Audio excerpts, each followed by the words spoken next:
I never imagined I'd be standing in the back of my sister's wedding, alone, while the rest of my family sat together in the front row, each of them paired with someone. I'm 34 years old, and I've spent my life making sure everyone else was taken care of. But today, I wasn't good enough for a seat at my sister's wedding. Not because I wasn't invited. No, I was invited, until I showed up alone. And that's when it all fell apart. This story starts with a phone call I never expected. After weeks of silence, my sister Ramona reached out asking me to help. She said I was needed. Her photographer had canceled, and she needed me to pay for a new one.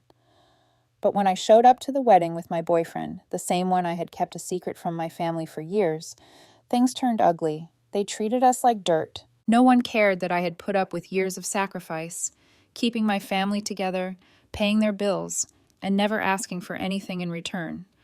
But today they needed me, only to treat me like an outsider. They didn't want me there. Not when I showed up with Edwin. Not when I reminded them that I was more than just the family bank account. So I left.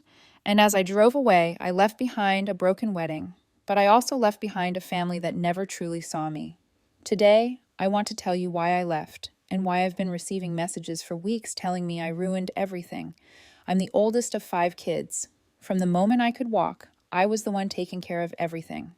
Our parents weren't wealthy, but they worked hard to make ends meet. And while they were busy, I became the one who cooked dinner, helped with homework, and kept the house running. By the time I was 16, I was contributing to the family's groceries, handing over most of my paycheck. Nobody asked me if I wanted to be the responsible one. It was just expected. When I was 18, I finally left for college. I thought it was my chance to live my own life, but my family made me feel guilty for wanting more than just staying home to help them. My mom cried when I told her I was moving into campus housing. My dad was furious. Grady, my brother, even said I was abandoning him. But I went anyway. It was hard, but I did it. I worked 2 jobs to make ends meet. I barely saw my family, but I kept sending money home when I could. They needed me, after all. Even when I was just scraping by, I always made sure they had what they needed. Fast forward to now. I'm 34, and I've worked hard to build a career. I'm a senior marketing director now, making more than anyone in my family. And despite all that, I still make time for them, helping pay off debts, sending presents to nieces and nephews, and attending family events. I've been supporting them for years. But despite everything I've done for them, I kept my boyfriend, Edwin, a secret. He's been in my life for 2 years, but I never told them about him. Why? Because I knew they'd just put more pressure on me. My mom's always asking about marriage, about settling down. If they knew about Edwin, the wedding planning would start before we even got engaged. I wanted to avoid that, so I kept him to myself. And then came the wedding. I was always the responsible one, the one who had to make things work. Growing up, my siblings had the luxury of childhood. I didn't. I didn't have sleepovers or carefree weekends. My weekends were spent doing laundry and babysitting the twins. I didn't get to go out with friends because someone had to make sure the house was in order. But that was my role in the family.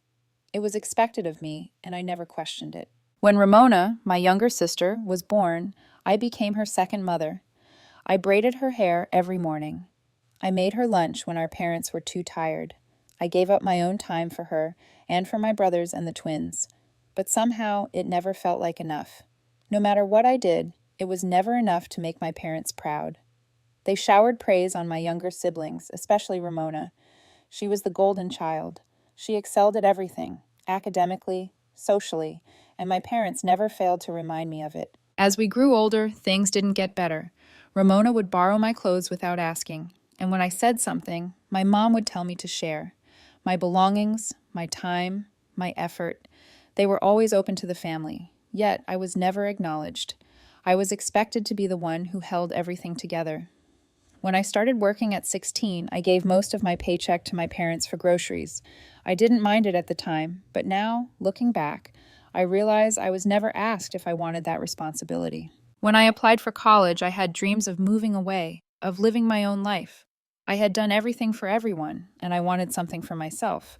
But my family didn't see it that way. My mom cried when I told her I was moving into campus housing. She said I was abandoning them, and my dad was furious. Grady was 15 at the time, and he accused me of leaving him with all the responsibility. Ramona didn't speak to me for 3 months, but I went anyway. I had to. It wasn't easy. and I worked 2 jobs while in college to stay afloat. I barely had time for anything else, but I kept my promise to send money back home when I could. They needed me. I didn't have the luxury of taking time off. My family's struggles were my responsibility. After college, I found a job in marketing and stayed in the city where I went to school.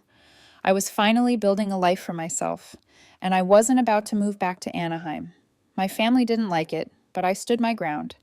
Over the years, I've helped pay off my parents' mortgage, helped Grady with his son's braces, and bought expensive gifts for my nieces and nephews, but they never seemed to understand. They never really appreciated what I had sacrificed. They always needed more from me, but no one ever asked if I needed anything in return. I met Edwin 2 years ago. He's 36, a wedding photographer, and he owns his own business. He's kind, understanding, and treats me with respect. We've been together for almost 2 years, but I never told my family about him. I didn't want the pressure. I didn't want them to expect anything from me. So I kept him a secret, living in 2 worlds. One, where I was the dependable, responsible sister, and the other where I was someone who could finally live a little freely. But then, Ramona got engaged, and the wedding planning started. My family never hesitated to make it clear how important it was, how everything needed to be perfect. As soon as I heard about the wedding, I knew what would come next. They would start pushing me about marriage too. So I kept Edwin away from them, just like I had kept my life away from them. I didn't know how much longer I could keep up this facade, but nothing could prepare me for what came next. The signs were always there, but I ignored them. After all, my role was to take care of everything, not question what was happening around me, but the cracks were starting to show. I remember a dinner at my parents' house about 2 months ago. Everyone was there except Ramona. We were eating, talking about the wedding, and I realized something strange. I hadn't received an invitation yet. I kept my mouth shut, not wanting to draw attention, but when I overheard Haley mention the seating chart and Lauren talk about the dress fitting, my heart sank. 3 weeks until the wedding, and I had nothing. No invitation, no mention. After dinner, I texted Ramona. "Did the invitation get lost in the mail?" I asked, half joking, trying to mask my hurt. She didn't respond. I waited for 2 days, then called her. When she finally picked up, the coldness in her voice was palpable. She told me the wedding was going to be intimate, only close family and friends. And then, in the next breath, she said that all the siblings had partners, and having me there alone would look strange. I couldn't believe what I was hearing. I asked her if she was seriously uninviting me from her wedding just because I was single. She didn't deny it. She told me it was logical, but I could hear the detachment in her voice. This wasn't about me being single. This was about her not valuing me at all. I texted my mom. I told her what had happened. Her response was even worse. She told me not to take it personally. Ramona was just stressed about the wedding. I was being dramatic. I wasn't invited because it was going to be an intimate affair, and I should respect that. That was the last straw. I didn't speak to any of them for weeks. The phone call came 5 days before the wedding. Ramona was crying. She apologized. She said she wanted me at the wedding. Family meant everything to her, and she was sorry for what she'd said. I was skeptical, but I listened. Then she asked me for a favor. Her photographer had been in an accident, and she was desperate for a replacement. She asked if I could find someone, and even suggested I pay for the photographer as a wedding gift. I couldn't believe it. She had uninvited me from her wedding, but now she wanted me to step in and save the day? I thought about it for a while, and then it hit me. This was my chance to make her face the truth. So I did something unexpected. I asked Edwin if he was free that Saturday. I told him about Ramona's wedding and the situation. He was furious on my behalf, but he agreed to help. I was going to bring him as my date, and I wasn't going to let them get away with treating me like I didn't matter. I called Ramona back the next day. I told her I found a photographer who could do it. She was thrilled. I didn't tell her it was Edwin, though. I didn't mention he was my boyfriend. I figured if she wanted me there, she'd have to accept it on my terms. When I hung up with Ramona, I felt a mix of anger and resolve. I had done what she asked, but now I was going to make her face the consequences of how she'd treated me. I wasn't going to let her get away with ignoring me, only to come crawling back when she needed something. Edwin could sense my tension as we got ready for the wedding. I hadn't told him everything about my family's history with me, but he understood the gravity of the situation. As we drove to Anaheim together, I felt my heart race, a mixture of apprehension and determination. This wasn't just about the wedding anymore. This was about reclaiming my worth in my family's eyes, something I had sacrificed for years and had never been recognized for. We arrived at the venue, a rustic barn that had been transformed into a picture-perfect wedding space. Edwin started setting up his equipment, checking the timeline with Ramona. I could tell from the way she treated him that she was still dismissive, almost condescending. She barely looked him in the eye, rushing him along as though he were a hired servant. But he stayed calm, professional, and did his job without complaining. I tried to find a seat, but as I walked around the venue, something became painfully clear. There was no place for me at this wedding. My name was nowhere to be found in the front rows. I was supposed to sit at the back, next to the portable bathrooms, while the rest of the family filled the front rows. I went to my mom to ask about the seating arrangement, hoping it was a mistake, but she told me that Ramona had insisted on it. Grady, the twins, and everyone else had their partners sitting in the front, while I was relegated to the back like I was invisible. My mom told me not to cause any problems. It was Ramona's day. I felt the sting of her words deep in my chest. For a moment, I wanted to leave right then, but I didn't. I couldn't just give up without a fight. So I stayed. But I was already preparing myself for what was to come. I wasn't going to let them walk all over me any longer. The ceremony started, and guests filled the front rows. I stayed near the back, watching as the entire scene unfolded, feeling like I didn't belong there. It wasn't just the seating. It was the way everyone acted, the way they treated me like I wasn't important enough to be included. I glanced over at Edwin, who was busy taking pictures. His jaw was tight as he worked, and I could see the frustration in his eyes. But he stayed focused. He knew what I was going through, and he didn't want to make things worse. As the ceremony approached its start time, Ramona came out to check the setup.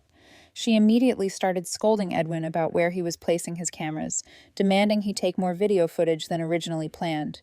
She treated him like an inconvenience, like he wasn't doing his job properly. Edwin stayed professional, but I could see the frustration building in him. When Ramona walked away, he looked at me and said, "We should leave." He said he wasn't going to stand there and let her treat him like that, especially when he was doing her a favor.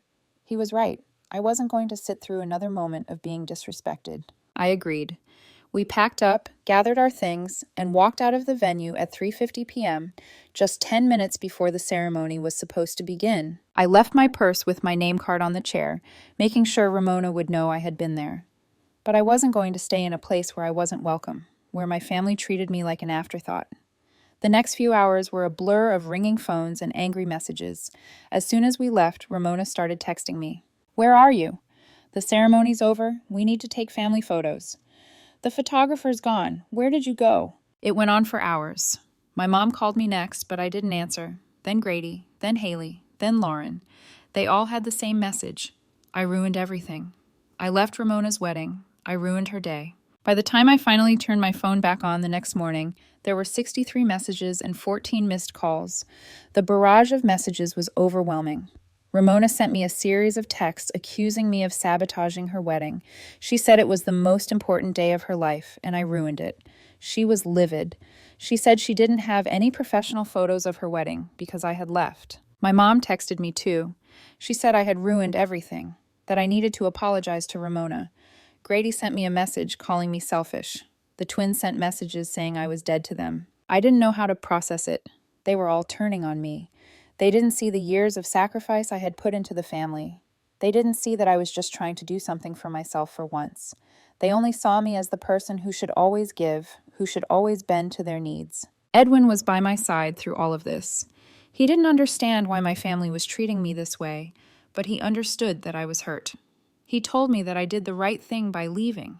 He reminded me that I deserved more than how they were treating me. I didn't respond to any of them. I needed time. I needed space to process everything.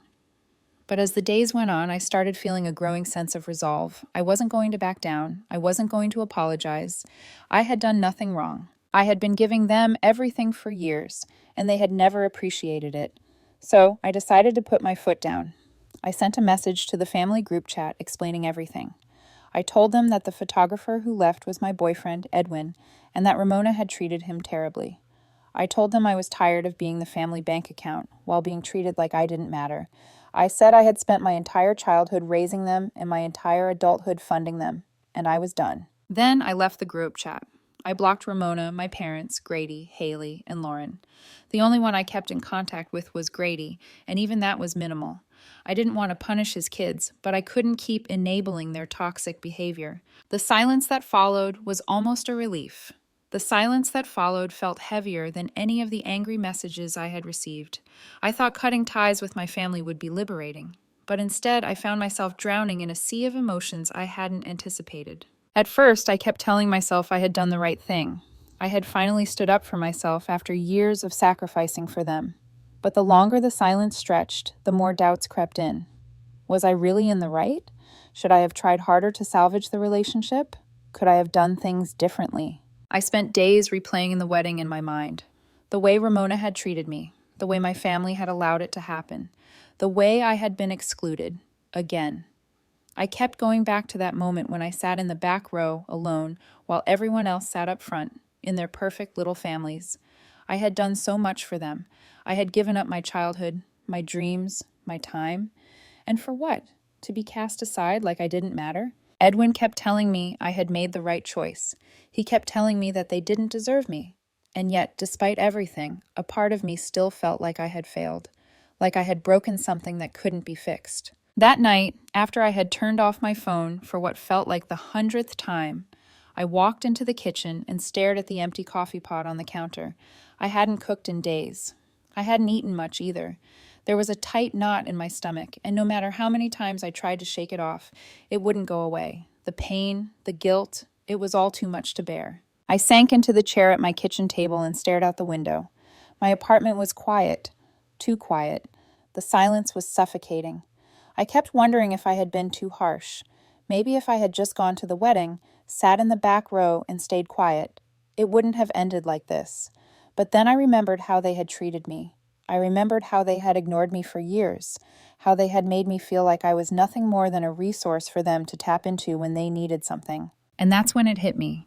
I had spent my entire life trying to earn their love and approval. I had given everything to them, but it was never enough. No matter how hard I worked, no matter how many sacrifices I made, they would never see me as anything more than the responsible one, the caretaker, the bank. I wiped my eyes, realizing I had been crying without knowing it. It was the first time in a long time that I allowed myself to feel the full weight of everything I had lost. My family, my sister, my sense of belonging. But just as quickly as the wave of emotion hit, something inside me snapped. I was done. I had spent enough years trying to fix what couldn't be fixed. I had spent enough time trying to prove I was worthy of their love, only to be discarded when I was no longer useful. I wasn't going to let their expectations define me anymore. I wasn't going to let them guilt me into sacrificing my happiness for their comfort. If they didn't want me, then fine. But I wasn't going to keep bending over backward for people who only valued me when they needed something from me. The turning point came a few days later when I received a message from Grady. He said he needed to talk. I had no intention of replying at first, but then something told me I needed to hear what he had to say. I opened the message, and his words were simple, but they hit me harder than I expected. I know you're mad at me, and I don't blame you for it. I just want you to know that I see you. I see what you've done for this family, and I'm sorry for not standing up for you when it mattered. Those words shook me. Grady, my brother, the one who had always seemed so neutral, was acknowledging the truth.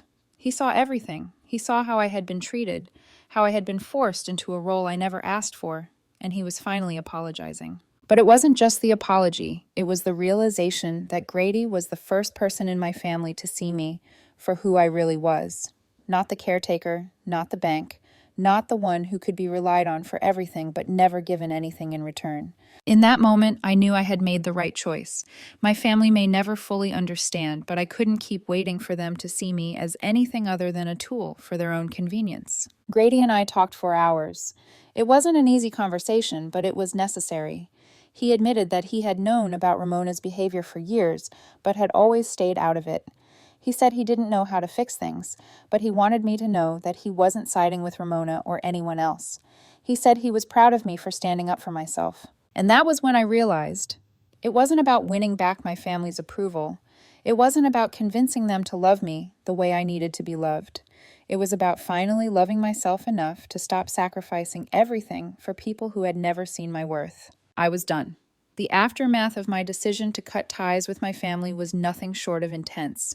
Messages continued to flood in. Ramona sent me multiple texts demanding that I apologize. My mom and Grady reached out, asking me to reconsider, but this time I didn't respond. For the first time in years, I was doing something for me. I wasn't going to let their guilt trips or their manipulation pull me back into the same cycle. And as the days turned into weeks, I started to feel lighter. I started to feel free. Free from the constant weight of family expectations. Free from the feeling that I had to be the perfect daughter, the perfect sister, the perfect everything for people who never truly appreciated me. My life with Edwin continued to flourish. I threw myself into my work, focusing on my marketing career, and it paid off. I started getting bigger clients, and my reputation began to grow. I started teaching photography on the side, sharing my skills and passion with others. I felt accomplished in a way I never had before. But the fallout wasn't without its consequences. Grady reached out a few more times, but the calls were always brief. He apologized for not being there for me sooner, but I could tell he still didn't fully understand.